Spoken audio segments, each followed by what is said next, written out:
నిన్న సోమవారం G7 సభ్య దేశాల సదస్సులు జరుగుతున్నాయి. దీంట్లో ముఖ్యాంశాలు మనం చూసుకోవాల్సింది ఏంటి అంటే, ప్రజెంట్ జరుగుతున్న సమావేశం 52వ సమావేశం అండి.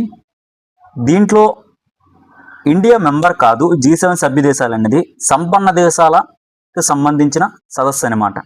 దీంట్లో ఇండియా మెంబర్గా లేకపోయినా కూడా ఇండియాకి ఒక గెస్ట్ రోల్ కింద పిలిచారు సభ్య దేశాలన్నీ కూడా, G7 సభ్య దేశాలు. ఇందులో ఉన్న సభ్య దేశాలు అందుకని చెప్పి సంపన్న దేశాల సదస్సులకి ఇండియాకి ఆహ్వానం వచ్చింది. మనకి ఆ G7 సదస్సులోకి వెళ్ళే అర్హత కూడా మనకు ఉంది. కారణం ఏంటి అంటే, India one of the most growing economies లో ఇండియా ఒకటి. 52వ శిఖరాగ్ర సదస్సు ఎక్కడ జరుగుతుంది అంటే ఫ్రాన్స్ లో జరుగుతుందండి.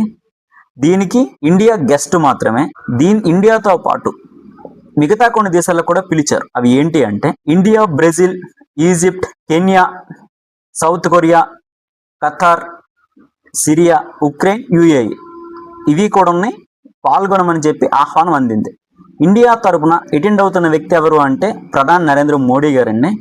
యుద్ధం జరుగుతున్న నేపథ్యంలో యుద్ధం ముగింపు పలికింది నిన్న. అయ్యిన వెంటనే వచ్చిన G7 సదస్సు కాబట్టి ఇంపార్టెన్స్ సంతరించుకుందండి. నెక్స్ట్ దీంట్లో మనం చూసుకోవాల్సింది ఏంటి అంటే, ఇది ఏ రోజు నుంచి ఏ రోజు వరకు జరుగుతుంది అంటే జూన్ 15 నుంచి 17 వరకు జరుగుతుంది. అయిన తర్వాత క్లోజ్ అయిపోతుంది. అసలు G7 సభ్య దేశాల సదస్సుల్లో G7 సభ్య దేశాలు ఎన్ని ఉన్నాయి అని చూసుకుంటే America, Canada, Britain, France, Germany, Italy, Japan ఇవి మాత్రమే ఉన్నాయండి మెయిన్ సభ్య దేశాలు. మిగిలినవి గెస్టులండి.